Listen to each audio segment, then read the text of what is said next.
প্রিয় বন্ধুরা, কেমন আছেন? আশা করি ভালো। আমি জগতের বিভিন্ন ধর্মের একজন ছাত্র। তো আজকে আমি যে বিষয় নিয়ে আলোচনা করবো সেটা হচ্ছে যে কোরআন, এক নজরে কোরআন। চলুন, কোরআনে কি আছে। আমি প্রত্যেক জাতির মধ্যে রাসূল প্রেরণ করেছি এই নির্দেশ দিয়ে যে তোমরা একমাত্র আল্লাহর ইবাদত করো এবং তাগুতকে মানে শয়তানকে, ডেভিলকে, লুসিফারকে বর্জন করো। সূরা নাহল আয়াত নম্বর 36। এটা নিয়ে আপনারা রিসার্চ করবেন। 2 নম্বরে আল্লাহ বলেন, নিশ্চয়ই যারা ইমানদার এবং যারা ইহুদি, খ্রিস্টান ও অগ্নি উপাসক এদের যারাই আল্লাহ ও সেই দিবসে বিশ্বাস করে ও সৎ কাজ করে তাদের জন্য তাদের রবের কাছে পুরস্কার রয়েছে, তাদের কোনো ভয় নেই আর তারা দুঃখিত হবে না। এটা প্রমাণ করে যে পৃথিবীর সকল মানুষই জান্নাতে যেতে পারবে। সূরা বাকারা আয়াত নম্বর 62।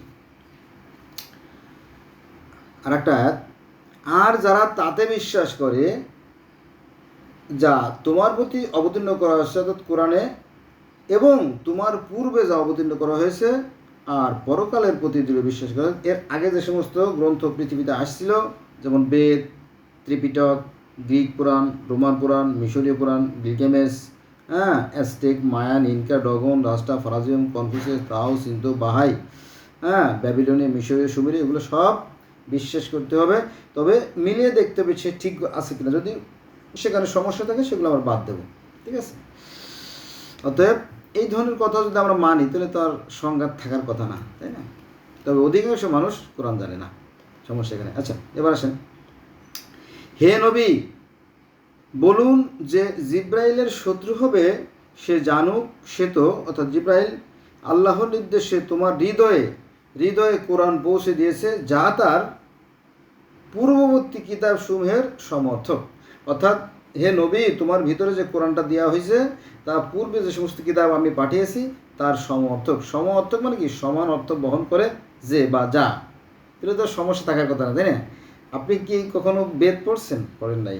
ত্রিপিটক পড়ছেন? পড়েন নাই। মিশরীয় পুরাণ পড়েন নাই। গ্রিক পুরাণ পড়ছেন? রোমান পুরাণ, তারপরে জেন্দাবেস্তা আবেস্তা পড়েন নাই।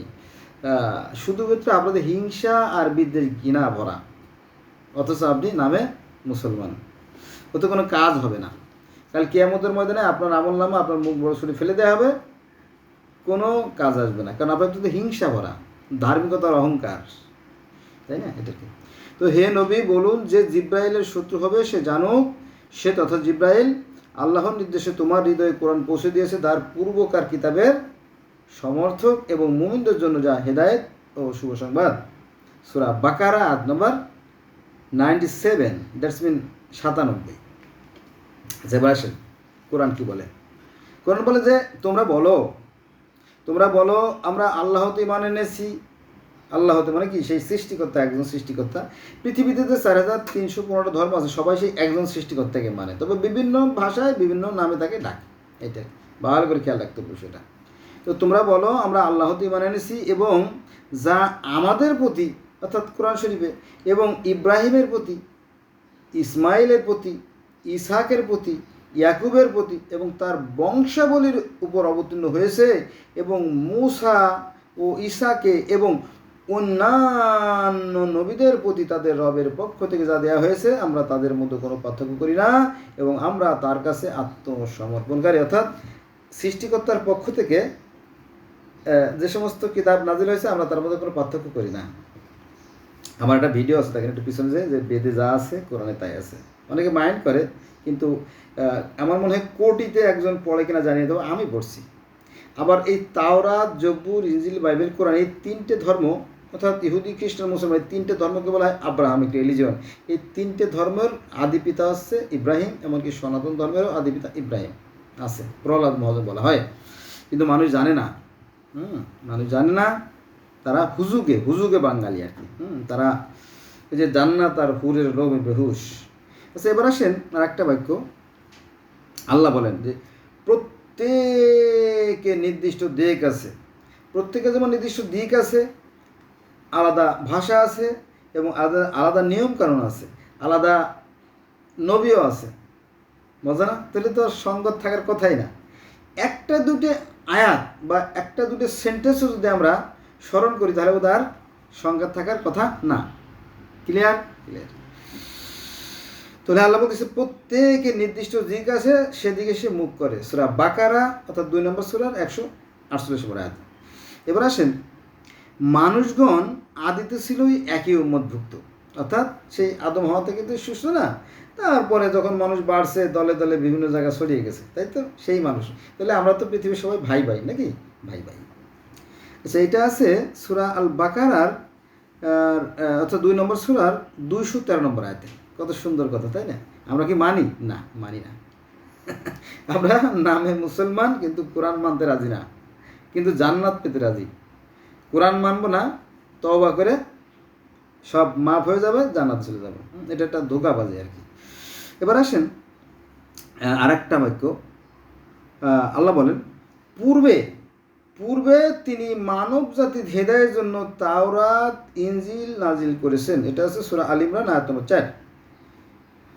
এবার আসেন আর একটা, তিনি তোমার প্রতি, আল্লাহ বলতেছে যে তিনি তোমার প্রতি কিতাব অবতীর্ণ করেছেন যার কিছু আয়াত সুস্পষ্ট দ্বার্থহীন, এগুলো কিতাবের মূল অংশ, আর অন্যগুলো রূপক।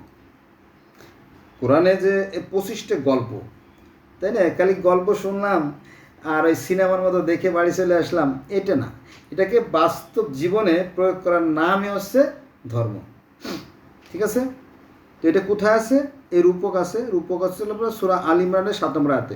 এটাকে যদি আমরা আরবি করি তাহলে আরবিতে বলা হয় সবাবে নুজুল বা আমসালুল কোরআন, বাংলা হচ্ছে উপমা বা দৃষ্টান্ত, মানে কিসসা, কাহিনী, গল্প, নাটক, সিনেমা যাই বলেন, এগুলো আছে। এগুলো কিন্তু মূল কথা না। মূল কথা তাহলে কি একটু বলে দেন না ভাই? মূল কথা হচ্ছে যে আমরা সর্বদা সত্য কথা বলবো, সৎ কাজ করবো, অন্যের ক্ষতি করব না। হ্যাঁ, আয়াতের জবাব আয়াত দিয়ে হবে, এইটা হলো মূল কথা। এগুলো যারা হবে, যারা সৎ মানুষ, তারা জান্নাতে যাবে। আপনি যদি 30 পারা কোরআন শরীফ পড়েন, পুরো 30 পারা কোরআন শরীফ পড়েন, তাহলে 4 ব্যক্তির সাথে আল্লাহ থাকেন। কার দ্বারা? যারা সৎকর্মশীল, যারা ন্যায়পরায়ণ, যারা মুত্তাকি পরেজগার, যারা ধৈর্যশীল, 4 ব্যক্তির সাথে আল্লাহ থাকেন। কত সুন্দর, তাই না? জান্নাত যেহেতু সুন্দর জায়গা, সেখানে সুন্দর মানুষরা যেতে পারবে। চোর, বাটপার, চিটার, ভণ্ড, প্রতারক, ঘুষখোর, মদখোর, এগুলা ওখানে আশ্রয় প্রশ্রয় হবে না। যদি আপনি গাজর দিয়ে যাইতে চান, তাহলে কিন্তু সেখানে কাজ হবে না। ঠিক আছে? ওই জায়গায় ওইটা বাংলাদেশের মতো না।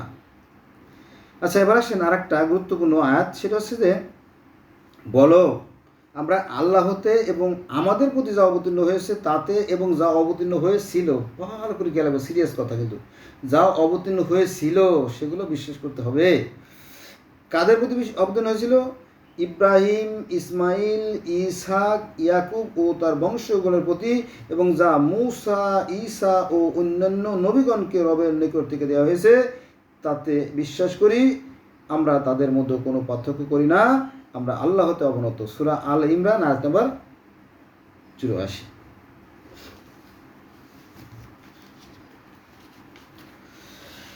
এবার একটা কঠিন বিষয় চলে আসছে, মাইন্ড করবেন না। এটা আমি প্রমাণ করে দেবো যে নবী মুহাম্মদ সাল্লাল্লাহু আলাইহি সাল্লাম শুধুমাত্র আরবি ভাষাভাষীদের জন্য প্রেরিত, কোরআন তাই বলে। 1 নম্বরে হচ্ছে সূরা দুখান আয়াত নম্বর 58। এখানে বলা হয়েছে যে আমি তোমার ভাষায়, হে মুহাম্মদ, আমি তোমার ভাষায় কোরআনকে সহজ করে দিয়েছি। কেন? কারণ মাতৃভাষা সবাই বুঝতে পারে, অন্য ভাষা যদি বলেন তাহলে কেউ বুঝবে না। বুঝবে না, এই জন্য মাতৃভাষায় প্রেরণ করেছি। এটা 1 নম্বর। দ্বিতীয়ত, এভাবে আমি তোমার প্রতি, আল্লাহ বলতেছেন যে এভাবে আমি তোমার প্রতি আরবি ভাষায় কোরআন নাজিল করেছি যাতে তুমি মক্কাবাসীদের এবং তার পার্শ্ববর্তীদেরকে সতর্ক করতে পারো সন্দেহমুক্ত কিয়ামত দিবস সম্পর্কে, যেদিন একদল জান্নাতি হবে এবং জাহান্নামে যাবে। এটা হচ্ছে সূরা আয়াত নম্বর 7। আরেকটা আয়াত বলি, সেটা হচ্ছে যে এই কোরআন বা এই কিতাব আমি কল্যাণময় করে অবদান করেছি, যা ওর পূর্বকার কিতাবের অর্থাৎ আগের কিতাবের সমান অর্থ বহন করে, এবং যা দিয়ে তুমি মক্কা ও তার পার্শ্ববর্তী লোকদের সতর্ক করো। সূরা আনাম আয়াত নম্বর 92। আমি যেহেতু বিভিন্ন ধর্মের ছাত্র, আমি দেখছি যে ঘটনা সত্য। বেদে যা আছে জিন্দাবেস্তা আবেস্তে তাই আছে, গ্রিক পুরাণ, রোমান পুরাণ, মিশরীয় পুরাণ, গিলগামেশের মহাকাব্য তাই আছে। তবে একটু আংশিক, যেমন বেদে বেশি আছে, অনেক তথ্য বেশি আছে, আবার গিলগামেশে কম আছে। আর এই তাওরাত, জব্বুর, ইনজিল, বাইবেল যেগুলো, এগুলো মূলত একই কথা বলে, একই। এই শুধু পার্থক্য কোথায়? আমাদের মনের ভিতরে, গণ্ডগোলটা আমাদের ভিতরে। ঠিক আছে, কোরআন কিন্তু ঠিকই বলছে। আচ্ছা, এবার আসেন আর একটা গুরুত্বপূর্ণ বাক্য।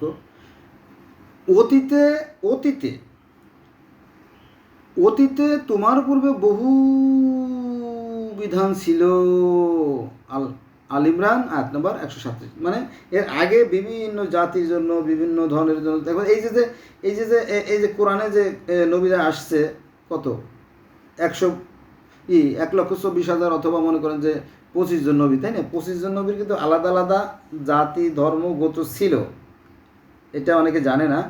যদি আমি বেঁচে থাকি, আমি আপনাদেরকে এক ধাপে ধাপে করে শোনাবো, আমার সাথে থাকবেন। এখনও আছে। আচ্ছা, এখানে বলা হয়েছে যে মুহাম্মদ রসুল ব্যতীত কিছু নয়। নবী মুহাম্মদ সাল্লাল্লাহু আলাইহি ওয়াসাল্লাম রসুল ব্যতীত কিছু নয়।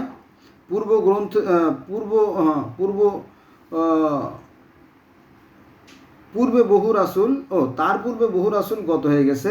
সূরা আল ইমরান আয়াত 144। দেখেন, কিন্তু হুজুর কি বলে জানেন? না, এটা বললে ব্যবসা ভালো হবে না। নবী মুহাম্মদ সাল্লাল্লাহু আলাইহি ওয়াসাল্লাম স্বয়ং আল্লাহ, তাই না? উনি স্বয়ং নূরের তৈরি। কথা বললে মানুষ কিন্তু চমকে দেয়। অনেকে কাপড় চুপড়ো নষ্ট করে বলো, সব বনাশ, সাংঘাতিক ব্যাপার তো। তাহলে তো আর, তাই না, জান্নাত তো আমাদেরই, কারণ আমাদের নবী তো পৃথিবীর শ্রেষ্ঠ নবী, তাই না? এটা ধোঁকাবাজি আর কি। এটা কোরআনের বিরুদ্ধে যায়, কারণ মুহাম্মদ রসুল ব্যতীত কিছুই নয়, তার পূর্বে বহু রাসূল গত হয়ে গেছে। অর্থাৎ এর আগে যে সমস্ত নবী রাসূল আছেন তারা সবাই মহামানব ছিলেন। আচ্ছা, এবার আসেন, হে বিশ্বাসীগণ, যারা সৃষ্টিকর্তা বিশ্বাস করে, আর যারা করে না তারা তো বাদ। হে বিশ্বাসীগণ, তোমরা আল্লাহতে, তার রাসূলে যে কিতাব রসুলের পদে অবতীর্ণ হয়েছে তাতে, এবং যে কিতাব তিনি পূর্বে অবতীর্ণ করেছেন তাতে বিশ্বাস করো। সূরা নিসা আয়াত নম্বর 136। এই আয়াতটাও আলেমরা মানতে রাজি না। কোরআনের সব কথা মানলে পরে আমাদের ব্যবসা চলে না। কোরআনের সব কথা মানলে আমাদের ব্যবসায় ধস নেমে যায়। বলতে হবে সব ডিলিট, মানে বাদ হয়ে গেছে। তার মানে কোরআনের বিরুদ্ধে কথা বলে তারা। কিন্তু সাধারণ মানুষ তো জানে না, চুপচাপ করে শুনে চলে আসে। শুনলেই তো সব, মানে ধর্মটার অধিকাংশই ধোঁকাবাজিতে পরিপূর্ণ। আচ্ছা, এবার আসেন, আল্লাহ বলতেছে যে তো বলছি, দেখ, সূরা নিসা আয়াত নম্বর 163। না, এটা বলিনি। ওহী প্রেরণ করেছি, আল্লাহ বলতেছে, আমি ওহী প্রেরণ করেছি নুহু ও তার পরবর্তী নবীগণ, ইব্রাহিম, ইসমাইল, ইসহাক, ইয়াকুব ও তার বংশ, ঈসা, আয়ুব, ইউনুস, হারুন, সুলাইমান, দাউদ ইত্যাদি ইত্যাদি বহু জনের কথা, তাই না? এটা আছে কোথায়? এটা আছে আপনার সূরা নিসা আয়াত নম্বর 163। আপনারা খোঁজ করে দেখেন। তাহলে তো আর কোনো দ্বন্দ্ব থাকার কথা না, তাই না, যে বহু জনকে আমি কিতাব দিছি। আচ্ছা, এবার আসেন, আল্লাহ বলতেছে যে অনেক রাসূল পাঠিয়েছি যাদের কথা পূর্বে তোমাকে বলেছি, অনেক রাসূলের কথা বলিনি। এটা হচ্ছে সূরা নিসা আয়াত নম্বর 164। মানে এর আগে বলা হয়েছে, এখন হয় না আর কি, এটা আর কি। এবার আমরা আলোচনা করব পবিত্র কোরআন শরীফের সূরা মায়েদার 69 নম্বর আয়াত থেকে। এখানে আল্লাহ বলেন যে নিশ্চয়ই যারা বিশ্বাসী, ইহুদি, সাবেই ও খ্রিস্টান বিশ্বাস ও সৎ কাজ করে, তাদের জন্য তাদের কোনো দুঃখ হবে না, তারা কোনো ভয়ও নাই। কত সুন্দর, তাই না? তাহলে কন্ডিশন করাটা দুইটা, সৎ কাজ করতে হবে, সৎ কাজ, ভালো কাজ। কিন্তু আমাদের সমাজে কি ভালো কাজ আছে? অধিকাংশই চোর বাট করে ভরা, সুদ, ঘুষ, দুর্নীতি, অনিয়ম, ওজনে কম ছাড়া তো দেখি না। যাই হোক, যে যা খুশি করে যাক, সমস্যা নাই। এবার আসেন আর একটা গুরুত্বপূর্ণ আয়াতগুলো আমি সন্নিবেশন করছি আর কি। তিনি দৃষ্টির অধিগম্য নন। তিনি মানে কি? সেই সৃষ্টিকর্তা দৃষ্টির অধিগম্য নন।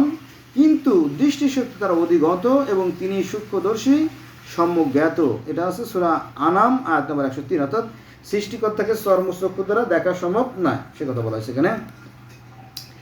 অন্যত্র বলা হয়েছে, অর্থাৎ সুরার 51 নম্বর আয়াতে বললেন যে মানুষের এমন কোনো মর্যাদা নেই আল্লাহকে সরাসরি দেখে বা কথা বলে। বোঝা গেছে? এটাই। এবার আসেন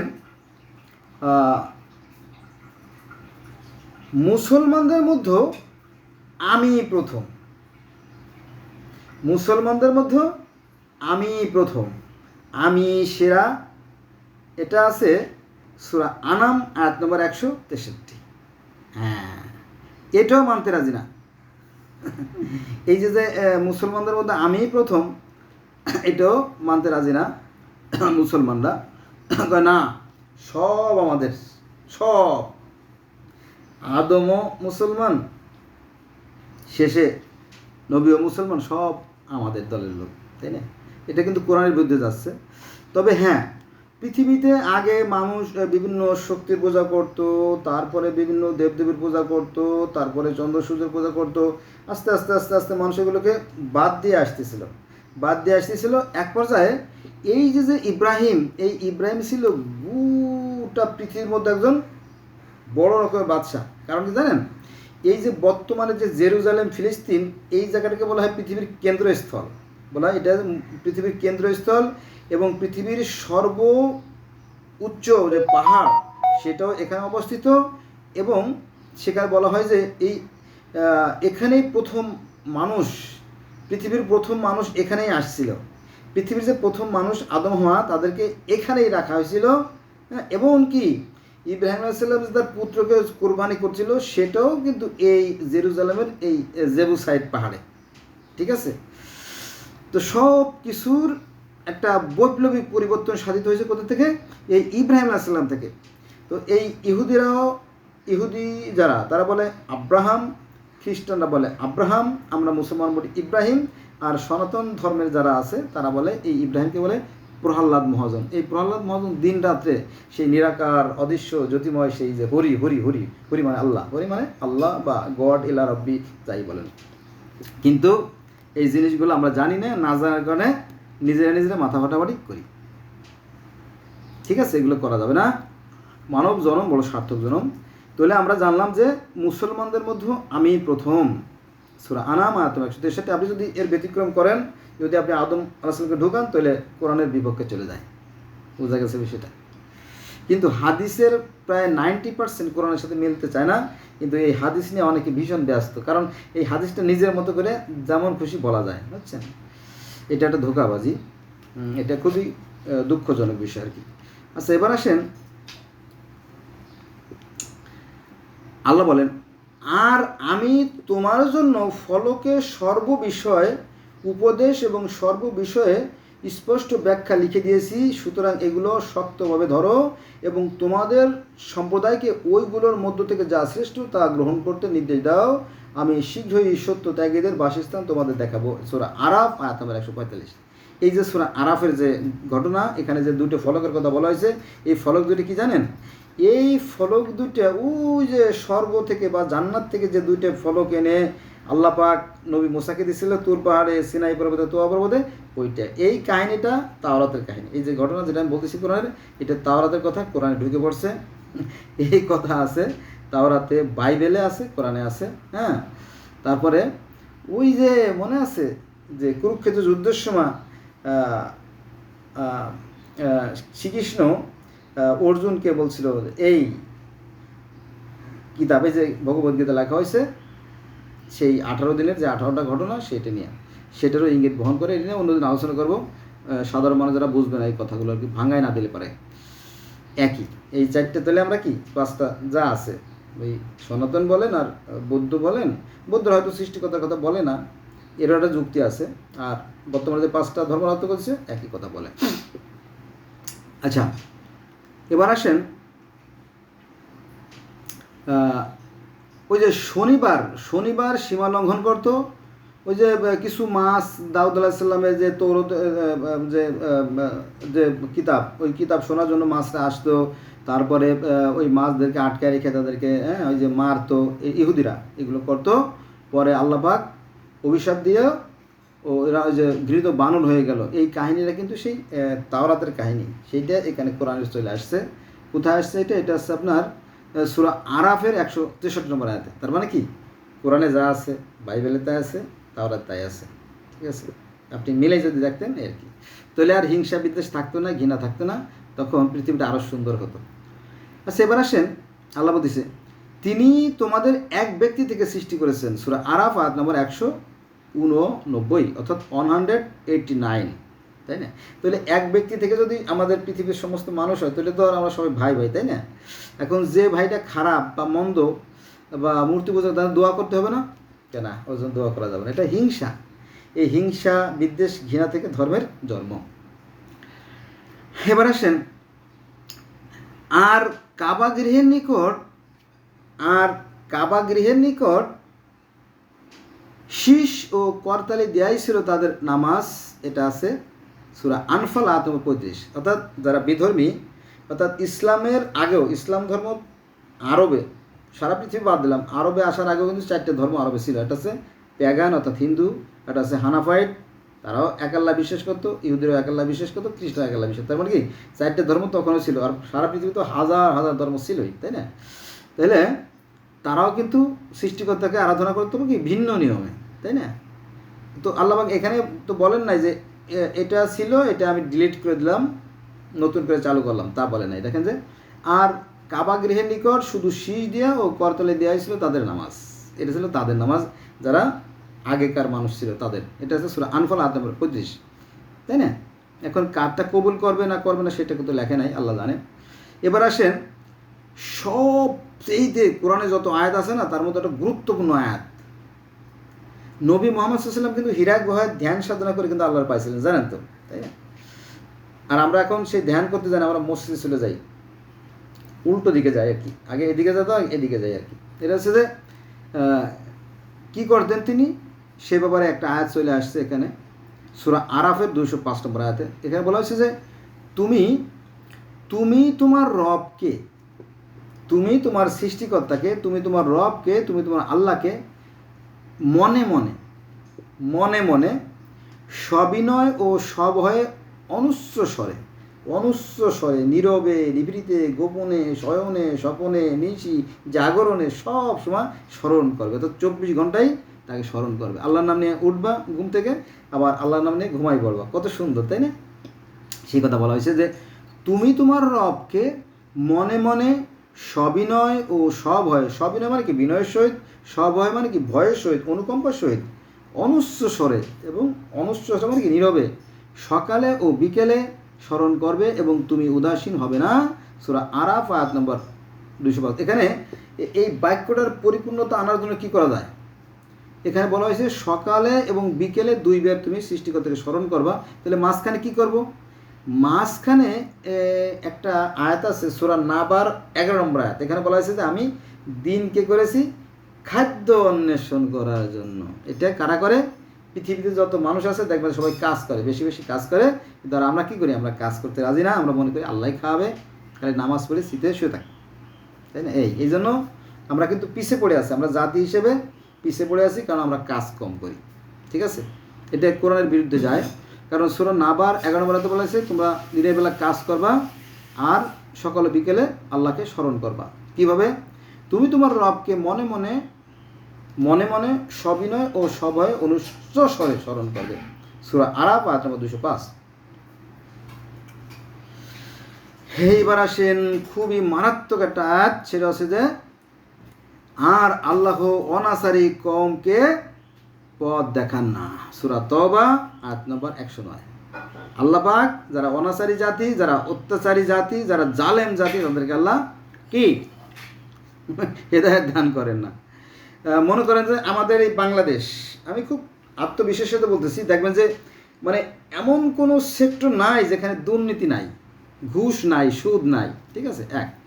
তারপরে মনে করেন যে যারা গরিব মানুষের সন্তান অনেক কষ্ট করে বাড়ি বেচে, গরু বেচে, ছাগল বেচে, হাঁস মুরগি বেচে বিদেশে যায়, বিদেশে যায় 3 মাস 4 মাস 3 বছর 5 বছর 7 বছর 10 বছর থেকে এসে বউ বাচ্চার সাথে দেখা নাই, সাক্ষাৎ নাই, মনের ভিতরে অনেক স্বপ্ন নিয়ে, অনেক আশা নিয়ে, বিদেশ থেকে কিছু টাকা পয়সা নিয়ে, কিছু স্বর্ণ গহনা, দুটো মোবাইল নিয়ে যখন এয়ারপোর্টে আসে, তখন এয়ারপোর্টওয়ালা কী করে জানেন, বলে যে আমাদের এটা চেক করতে হবে, রাখেন। স্ক্যানিং মেশিনে চেক করার নামে ওরা এখানে রাখে দেয়, 3 দিন পরে ফেরত দেয়।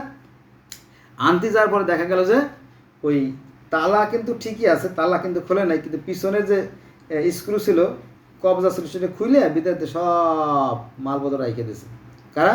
এয়ারপোর্ট কর্তৃপক্ষ। এয়ারপোর্ট কর্তৃপক্ষ তো ভদ্রলোক, ওরা না, ওদের যে সুইপার, ঝাড়ুদার, ক্লিনার, কেয়ারটেকার আছে, ওরা দেখবেন যে যে একজন সুইপার, যে একজন যে মানে পায়খানার ময়লাও পরিষ্কার করে, সেও কোটি কোটি টাকার মালিক, যে দেখেন। কিন্তু এর প্রতিবাদ কে করবে?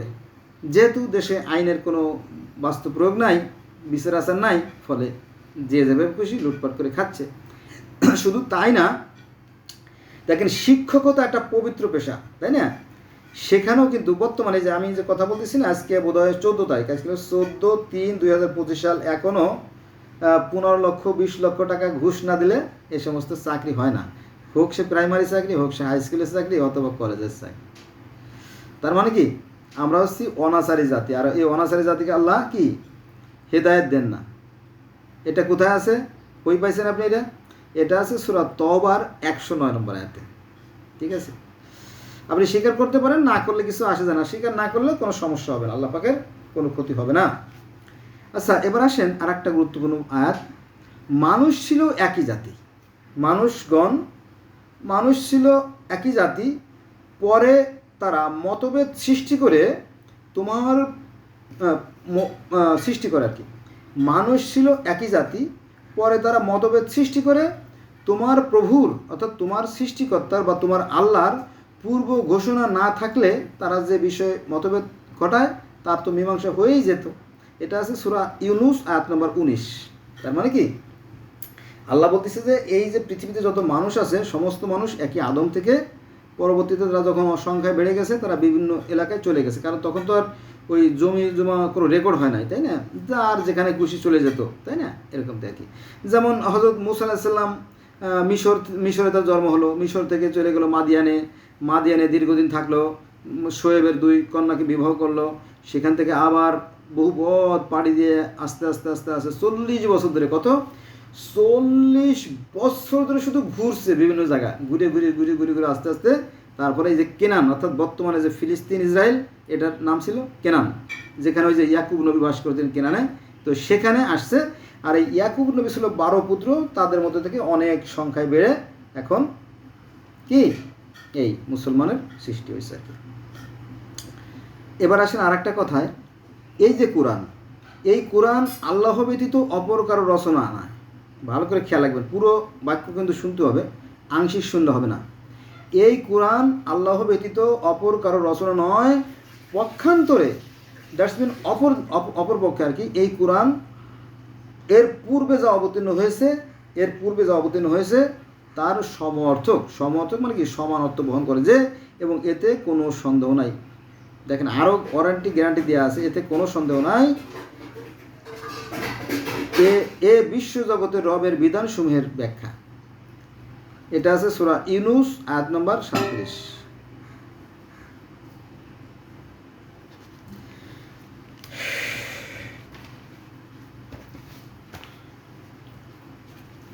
এবার আসেন, আমি 30 পারা কোরআন শরীফ থেকে গুরুত্বপূর্ণ যে আয়াতগুলো, সেইগুলো আমি আপনাদের তুলে ধরছি আর কি।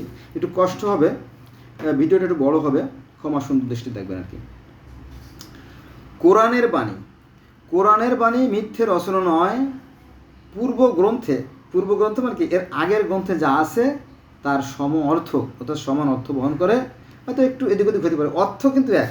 ওই যে আমি মাঝে মাঝে বলি না, যা আছে যে বেদে, তাওরাতে, জব্বুরে, ইনজিলে, বাইবেলে, জিন্দাবেস্তা, আবেস্তায়, ত্রিপিটকে যে মূল যে বিষয়গুলো আর কি, সেটার মধ্যে কোনো পার্থক্য নেই। সেই কথা এখানে চলে আসছে যে কোরআনের বাণী মিথ্যে রচনা নয়, পূর্ব গ্রন্থে যা আছে তার সম অর্থক। এখন সব কিছু অবিকল মেলবে তা না, কিন্তু তাহলে তো একই হতো, তাই না? এবং সমস্ত কিছুর বিশদ বিবরণ। এটা আছে সূরা ইউনুস আয়াত নম্বর 111। ইউনুস না, সরি, ইউসুফ, সূরা ইউসুফ আয়াত নম্বর 111। এবার আসেন, আল্লাহ বলতেছে কিন্তু আমি প্রত্যেক রাসূলকেই তার স্বজাতির ভাষাভাষী করে পাঠিয়েছি তাদের কাছে, অর্থাৎ উম্মতদের কাছে পরিষ্কারভাবে ব্যাখ্যা করার জন্য। সূরা ইব্রাহিম আয়াত নম্বর 4। আল্লাহ পাক প্রত্যেকটা জাতিকে তাদের যে মাতৃভাষায় পাঠিয়েছেন। কারণ কি জানেন? মাতৃভাষা ছাড়া তো বুঝবে না। কত সুন্দর কথা, তাই না? তাহলে পৃথিবীতে ভাষার সংখ্যা আছে কত?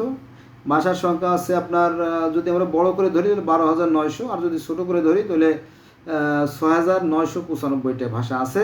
আর যদি আরও ছোটো করে ধরি তাহলে 17টা ভাষা বেশ প্রচলিত। আর আরও যদি ছোটো করে ধরি তাহলে ইংরেজি ভাষাটা পৃথিবীতে সবচেয়ে বেশি প্রচলিত। কোনটা আপনি ধরবেন এটা আপনার একান্ত অভিপ্রায়। এবার আসেন, আল্লাহ বলতেছেন যে তোমার পূর্বে, নবী মুহাম্মদ সাল্লাল্লাহু আলাইহি ওয়াসাল্লাম বলতেছে, আমি তোমার পূর্বে অনেক কমের নিকট রাসূল পাঠিয়েছিলাম। এটা আছে সূরা হিজর আয়াত নম্বর 10। এবং তাদের নিকট এমন কোনো রাসূল আসেনি তাকে ওরা ঠাট্টা বিদ্রূপ করতো না। সূরা হিজর আয়াত নম্বর 11। কারণ দেখবেন যে পৃথিবীতে যুগে যুগে যখনই কোনো মহামানব আসছে তখন তাদেরকে কি মানুষে মূল্যায়ন করে নাই। এটা আগেও ছিল, বর্তমানেও আছে, ভবিষ্যতেও থাকবে। কারণ এদের সংখ্যা খুব কম, হাজারে একজন, শতকরা একজন, হাজারে একজন ভালো মানুষ খুব কম পাবেন। সে হতে পারে ঈসা, মুসা, দাউদ, ইব্রাহিম, ইসাক, তাদেরকে ধরতে পারেন। এবার অন্য এখনও যারা আছে, একটা কথা বলি, আমার কথার ভিতরে একটা কথা বলি। ওই দিন কয়েকদিন আগে দেখলাম ওই যে আপনার মিজানুর রহমান আজহারী সাহেব একটা কথা বলতেছিল যে এরা কি বলতেছিল যে নবী মুহাম্মদ সাল্লাল্লাহু আলাইহি ওয়াসাল্লামকে বিষ প্রয়োগে হত্যা করা হয়েছে। কারণ নবী মুহাম্মদ সাল্লাল্লাহু আলাইহি ওয়াসাল্লাম যখন মারা যায় তখন মা আয়েশাকে বলতেছিল, আয়েশা রে, আমার ওই যে খায়বরের যুদ্ধের পরে আমার যে বিষ খাইছিল তখন যেমন লাগছিল আমার ঠিক সেরকম আমার নিঃশ্বাস বন্ধ হয়ে আসতেছে, আমার ধমনীগুলো, শিরা উপশিরাগুলো ছিঁড়ে যাচ্ছে, এরকম। এটা আছে সহিহ আল বুখারীতে। এই দেখলাম 4,500 লোকে গালাগালি করছে। কারে? এই মিজানুর রহমান আজহারী 4,500 লোকের গালাগালি করছে। আর ওই মিজানুর রহমান আজহারীর ছবি ফেরাউনের সাথে, তারপরে কুকুরের সাথে, নানান রকমের নোংরা জিনিসের সাথে তুলনা করে সেটা পোস্ট দিছে। চিন্তা করে, তার মানে কি মিজানুর রহমান একজন স্বনামধন্য ব্যক্তি, অনেক বড় ডিগ্রিওয়ালা লোক, অনেকে পছন্দ করে। হ্যাঁ, সে কিন্তু সহি বা খাঁটি কথাটাই বলছে, কিন্তু কি ওরে বলে হবে না, মানে নিজের মতো করতে হবে, মানে নিজের মতো হইলেই ঠিক আছে, নইলে না। বুঝছেন না? অথচ মিজানুর রহমান আজহারী যে কথাটা বলছে তিনি কিন্তু সঠিক। এবং সহিহ আল বুখারী, কিন্তু বুখারী মানে সিয়াসিত্তা, সহি যে 6টা গ্রন্থের প্রধান হচ্ছে এই বুখারী, আর বুখারীর হাদিস থেকে তিনি বলছেন। কিন্তু ওই যে মন মতো হয় নাই, বাস কত লোকে গালাগালি করছে? 4,500। আমার মনে হয় এতদিনে 4.5 লাখ হয়ে গেছে। আচ্ছা, এজন্য সবাই চায় নিজের মতো করে, মানে নিজের মতো করে হইলে খুব ভালো, কিন্তু তা কি আর হয় না। এবার আসেন আর একটা বাক্য, আল্লাহ বলতেছেন যে আমি অবশ্যই প্রত্যেক জাতির জন্য রাসূল পাঠিয়েছি। এটা আছে সূরা নাহল আয়াত নম্বর 36।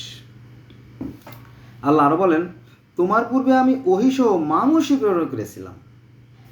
আল্লাহ বলতেছে যে তোমার পূর্বে আমি ওহী সহ মানুষও প্রেরণ করেছিলাম। এটা আছে সূরা নাহলের আয়াত নম্বর 43। হ্যাঁ, তারপরে আরেকটা, শপথ আল্লাহর আমি তোমার পূর্বে বহু জাতির কাছে রসুল পাঠিয়েছি। সূরা নাহল আয়াত নম্বর 63। আল্লাহ বলেন যে ইচ্ছে করলে আল্লাহ তোমাদের এক জাতি করতে পারতেন। আল্লাহ যদি ইচ্ছে করতেন তাহলে আল্লাহ একটা জাতি করতে পারতেন, কিন্তু তিনি তা করেন নাই। কারণ কি? এখানেও তার বড়ত্ব, তার মহত্ব, তার বীরত্ব প্রকাশ পায়। কারণ আপনি দেখবেন যে একটা নদীতে 1000 রকমের মাছ, একটা বাগানে 1000 রকমের জীব, মানে গাছপালা, তারপরে পাখিদের মধ্যেও আছে হাজার হাজার, তাই না? শুধু অ্যামাজন জঙ্গলে প্রায় 10,000 রকমের পাখি আছে, তাই না? এটা সৃষ্টিকর্তার বড়ত্ব, মহত্ব, বীরত্বই প্রকাশ করে, তাই না? এটা নিয়ে বুঝতে হবে আর কি। আপনি শুধু ধার্মিক হয়ে গেলেন আর জান্নাতে যে চকলেট খেলেন, এত সস্তা না, এত সস্তা না। আচ্ছা, এবার আসেন এই যে মিরাজ। মিরাজ নিয়ে অনেক মতভেদ আছে, অনেক গণ্ডগোল আছে। মিরাজের ব্যাপারে কী বলা হয়েছে দেখেন, আল্লাহ কী বলেন, পবিত্র ও মহিমময় তিনি, যিনি তার দাসকে তার নিদর্শন দেখানোর জন্য রজনী যোগে ভ্রমণ করিয়েছিলেন মসজিদুল হারাম অর্থাৎ কাবা হইতে মসজিদুল আকসায়, যার পরিবেশ তিনি করেছিলেন বরকতময়, নিশ্চয়ই তিনি সর্বশ্রোতা সর্বদ্রষ্টা। সূরা বনী ইসরাঈল আয়াত নম্বর 1।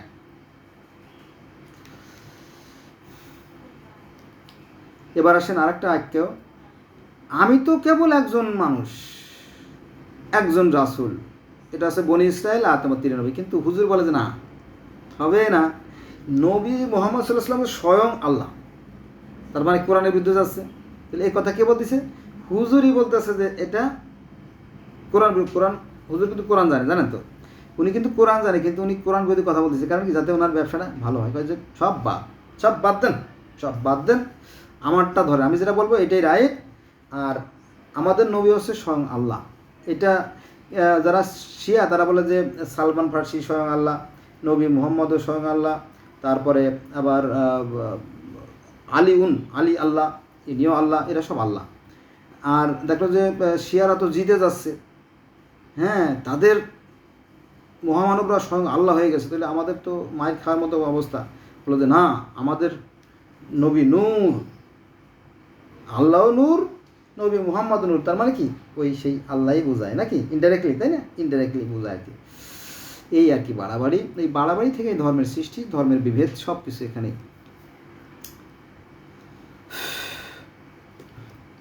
আচ্ছা বলো, আমি তো একজন মানুষ তোমাদের মতোই। সূরা কাহাফ আয়াত নম্বর 110। কত আয়াত দেখেন, একই নবীর প্রতি কত আয়াত। তারপরেও মানতে রাজি না। হুজুর কয় না, মানবো না, উনি স্বয়ং আল্লাহ, উনি আমার সাথে দেখা করছেন, তো স্বপ্নে দেখা করছে। কে? স্বয়ং আল্লাহ আমার সাথে দেখা করে কইছে, এইটা কইছে, ওইটা কইছে। তোমার পূর্বে আমি প্রত্যাদেশ মানুষই পাঠিয়েছিলাম। কত আয়াত, তাই না? খালি একই আয়াত বলছে, আমি মানুষই পাঠিয়েছিলাম। আল্লাহ বলেন আমি জালেম অধ্যুষিত, আল্লাহ বলেন আমি জালেম অধ্যুষিত কত জনপদ ধ্বংস করে দিয়েছি এবং তাদের পরে অপর জাতি সৃষ্টি করেছি। এটা আছে সূরা আম্বিয়া আয়াত নম্বর 11। হিন্দুরা তো এই একই কথা বলে, সনাতন ধর্মীরা তারা একই কথা বলে যে যুগে যুগে যখনই কোথাও কোনো অশান্তি দেখা যায় তখন মহামানব পাঠান, তারা সেই করেন, মহামানবেরা সেই জনপদের শান্তি প্রতিষ্ঠা করে আবার চলে যায়। কত সুন্দর না এটা? এবার আসেন পানি থেকে সৃষ্টি। হ্যাঁ, পৃথিবীর শত শত ধর্মে, হাজার হাজার ধর্মে ওই একই কথা বলা আছে যে পানি থেকে সৃষ্টি। আর আমাদের কোরআনে আছে সূরা হুদের 7 নম্বর আয়াতে পানি থেকে সৃষ্টি, সূরা আম্বিয়ার 30 নম্বর আয়াতে বলা আছে পানি থেকে সৃষ্টি। ঠিক আছে, তাহলে সবাই একই কথা বলে, সে সমস্যা হওয়ার কথা না। দাও, আল্লাহ বলেন তোমার পূর্বেও অনেক রাসূল পাঠিয়েছিলাম, তাদেরকে ঠাট্টা বিদ্রূপ করা হয়েছিল। হ্যাঁ, এটা সত্য। যারা সৎ মানুষ, যারা জ্ঞানী মানুষ, তাদেরকে মূল্যায়ন করা হয় না। বিশেষ করে আমাদের বাংলাদেশের মতো দেশে তো হয় না। এটা আছে সূরা আম্বিয়া আয়াত নম্বর 41। আল্লাহ বলেন আমি তোমার পূর্বেও কোনো মানুষকে অনন্ত জীবন দান করিনি। আল্লাহ নবীরা বলতেছে আমি পৃথিবীতে কোনো মানুষকে অমরত্ব দান করিনি, প্রত্যেকটা মানুষই মরণশীল, সবাইকেই মরতে হবে, সে কথা বলতেছে। কাউকে আমি অনন্ত জীবন দান করিনি, সুতরাং মৃত্যু হলে ওরা কি চিরজীবী হবে? এটা আছে সূরা আম্বিয়ার 34 নম্বর। আর জীব মাত্রই মরণশীল, এটা আছে সূরা আম্বিয়ার 25 নম্বর। ঠিক আছে, প্রত্যেকটা মানুষ মরণশীল, যার জন্ম আছে তার মৃত্যু আছে। কিন্তু হুজুরা বলে না, ঈসা আলাইহিস সালাম মরে নাই, তাকে আল্লাহ পাক স্বয়ং নিয়ে গেছে। এইগুলো আর কি বাড়াবাড়ি, এটা কোরআন বিরুদ্ধে কথাবার্তা আর কি।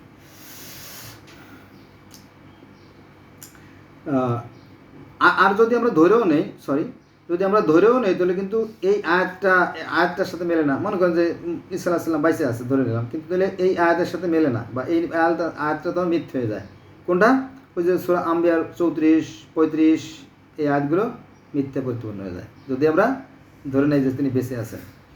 তবে তিনি আছেন, আত্মার জগতে আছেন, এটা মানা যায়।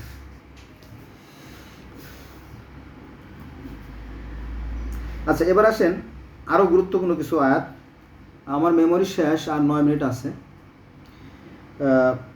আল্লাহ বলেন প্রত্যেক জাতির জন্য নির্ধারণ করে দিয়েছি নিয়ম কানুন যা ওরা পালন করে, তাই ওরা যেন তোমার সঙ্গে এ নিয়ে বিতর্ক না করে। সূরা হজ আয়াত নম্বর 67। কত সুন্দর, তাই না? যে প্রত্যেকটা জাতির জন্য, প্রত্যেকটা সম্প্রদায়ের জন্য, প্রত্যেকটা গোত্রের জন্য আছে আলাদা আলাদা নিয়ম কানুন, আলাদা পদ্ধতি, আলাদা নবী, আলাদা ভাষা। তাহলে এই একটা মাত্র আয়াত যদি আমরা, বা একটা মাত্র সেন্টেন্স, বা একটা মাত্র সূক্ত বা শ্লোক যাই বলেন, যদি আমরা শুধু স্মরণ রাখি, তাহলে বোধহয় আর ধর্মজগতে কোনো সংঘাত হয় না। কিন্তু অধিকাংশ মানুষ, 90% বলে ভুল হবে, 95% বা 98% লোক কি ধর্ম সম্বন্ধে জানে না, কিন্তু নামে মাত্র ধার্মিক। এরা হচ্ছে বিপজ্জনক। এই জন্য এই ধর্ম নিয়ে পৃথিবীতে এত বেশি অশান্তি। কোনটা আসছিলাম? আচ্ছা, এবার আসেন, আল্লাহ বলেন যে এই ধর্ম এই যে ইসলাম ধর্ম আর কি, এই ধর্ম তোমাদের পিতা ইব্রাহিমের ধর্মের অনুরূপ। ইব্রাহিম আলাইহিস সালাম যেমন নিরাকার সৃষ্টিকর্তায় বিশ্বাস করে, তো আমরাও তো সেই নিরাকার সৃষ্টিকর্তায় বিশ্বাস করতে না, তো ওই ধর্মের মতোই আর কি। এটা আছে কোথাও সূরা হজের 77 নম্বর আয়াত, 77।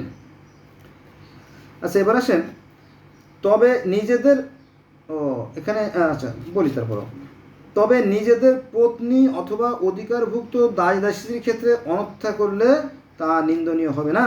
এতে মুমিন, সূরা মুমিনুন আয়াত নম্বর 6। অর্থাৎ ওই যে আপনার কেনা দাসী বান্দি অথবা আপনার যে অধীনস্থ যে সমস্ত দাসীরা আছে তাদের সাথে সেক্স করলে কি কোনো অপরাধ নাই, সেই কথা কেন চলে আসছে আর কি।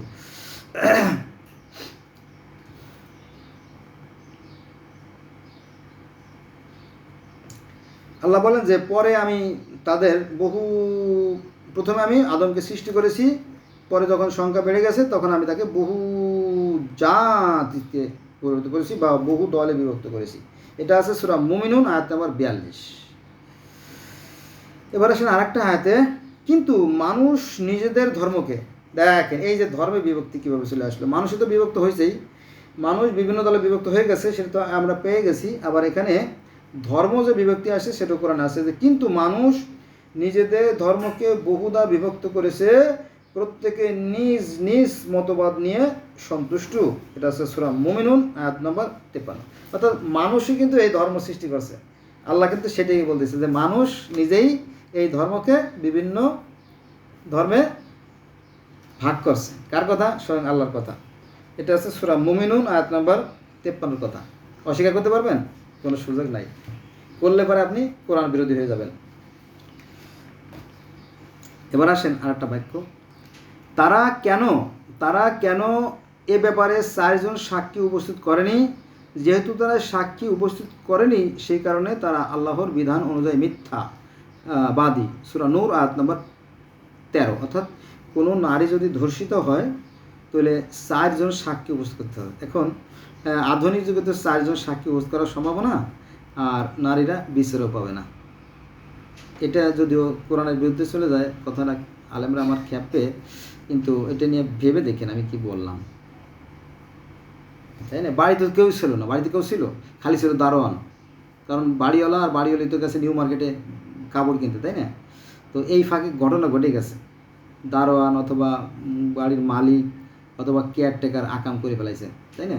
তো সে সাক্ষী পাবে কই? সাক্ষী পাবে না, বিচার হবে না। তবে নমুনা সংগ্রহ বা এর লক্ষণগুলো থেকে যদি প্রমাণিত হয় তাহলে ঠিক আছে, কিন্তু এগুলো আসে নাই, জানি না।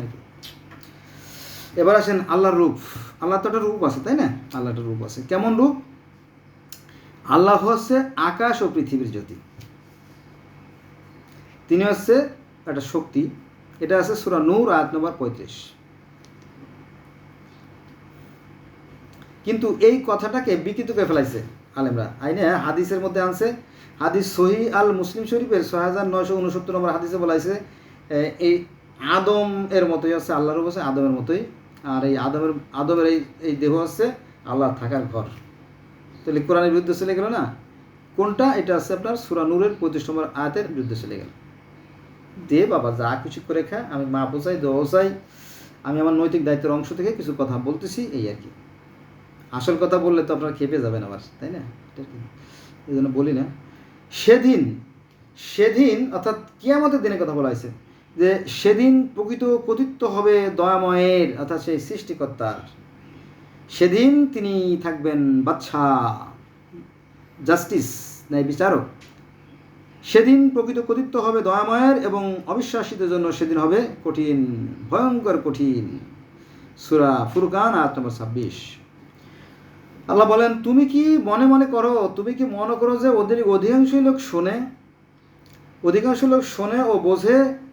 ওরা তো পশুর মতো, বরং পশু চেয়েতেও নিকৃষ্ট। এটা আছে কোথায়? এটা আছে সূরা ফুরকান আয়াত নম্বর 44। বুঝা গেছে? আচ্ছা, আল্লাহ বলতেছেন যে আমি কর্মের জন্য দিয়েছি দিন। এই যে দিন, আমি কর্মের জন্য দিন দিয়েছি, তোমরা কাজ করবা, তোমরা সারাদিন কাজ করবা। সকালবেলা আল্লাহর নাম নিয়ে কাজে চলে যাবা, আবার সারাদিন পরে সন্ধ্যার সময় বাসায় এসে বিশ্রাম নিয়ে ওযু গোসল করে আবার আল্লাহর নাম স্মরণ করবে। তারপরে আর বাকি সময় কী করবো? প্রার্থনা। তুমি তোমার রবকে মনে মনে সবিনয়ে ও সবয়ে অনুস্বরে সকাল ও বিকেলে স্মরণ করবে এবং তুমি উদাসীন হবে না। সূরা আরাফ আয়াত নম্বর 205। ঠিক আছে, 205 গেল। সকাল বিকাল আল্লাহর নাম স্মরণ করলাম আর সারাদিন কাজ করলাম, এই তো। তাহলে নামাজ পাচ্ছি দুইবার, তাই না? এখানে এই কেউ বলে 3 বার, কেউ বলে 4 বার, কেউ বলে 5 বার, কেউ বলে অনেকবার, তাই না? সেখানে আমরা যাবো না, তর্ক করার মতো সময় নাই। তাহলে আল্লাহ বলতেছে যে আমি কর্মের জন্য দিয়েছি দিন, হ্যাঁ, দিনের বেলা তোমরা কাজ করবা আর কি।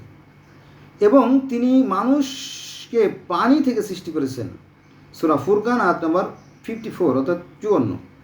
ঠিকই তো আছে, তাই না? বিজ্ঞানীরা আছে হাতে গোনা মানুষ, মানে বিজ্ঞানীরা আছে পৃথিবীর শ্রেষ্ঠ মানুষ। এই বিজ্ঞানীরা পৃথিবীটাকে সুন্দর করছে, উন্নত করছে, শান্তিময় করছে, বাসযোগ্য করছে, অর্থাৎ তাদের কথা রাখতেই হবে, তাই না? তারাও বলতেছে হ্যাঁ, জগতের সমস্ত কিছু পানি থেকে সৃষ্টি। এভাবে শুধু এই কোরআন না, পৃথিবীতে আরও শত শত হাজার হাজার ধর্ম একই কথা বলে যে সমস্ত সৃষ্টির মূলে এই পানি। ক্লিয়ার? তো তার দ্বন্দ্ব নাই নাকি? হ্যাঁ, চলেন এবার আল্লাহ বলেন, আমি তো তোমাকে কেবল সুসংবাদ দাতা ও সতর্ককারী রূপে পাঠিয়েছি। সূরা ফুরকান আয়াত নম্বর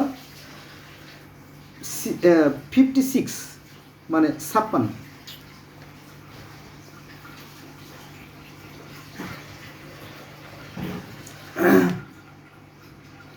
এই আয়াতটা বেশ খুবই গুরুত্বপূর্ণ আয়াত। সেটা হচ্ছে যে আল্লাহ বলেন যে কিয়ামতের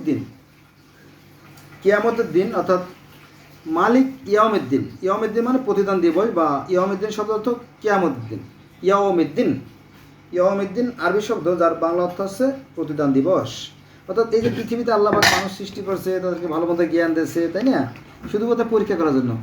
আর পরীক্ষা হয়ে গেল, এরপরে ওই দিন রেজাল্ট দেওয়ার দিন, তাই না? কিয়ামতের দিন আছে রিজাল্ট, পুরস্কার বিতরণী অনুষ্ঠানের দিন। সেই কথা আল্লাহ বলেন যে কিয়ামতের দিন দোজখ প্রকাশিত হবে। কাদের জন্য হবে? অবাধ্যদের জন্য। যারা অবাধ্য তাদের জন্য। এটা আছে সূরা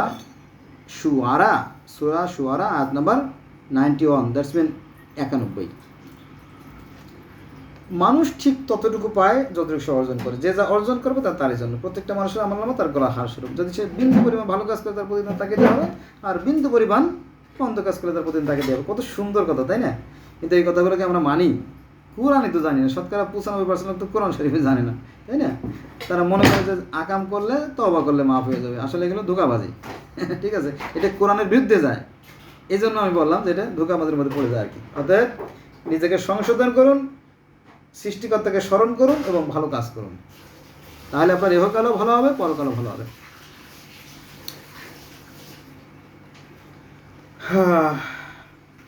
আল্লাহ বলেন যে পূর্ববর্তী গ্রন্থে অবশ্যই এর উল্লেখ আছে। এটা আছে সূরা শুআরা আয়াত নম্বর 196। আল্লাহ বলেন যে আমি তোমাকে কি জানাবো কার নিকট শয়তান অবতীর্ণ হয়? সূরা নামল আয়াত নম্বর 291। এবং এর পরবর্তী বলছে সে শয়তান অবতীর্ণ হয় প্রত্যেক মিথ্যাবাদী ও পাপীদের উপর। সূরা নামল আয়াত নম্বর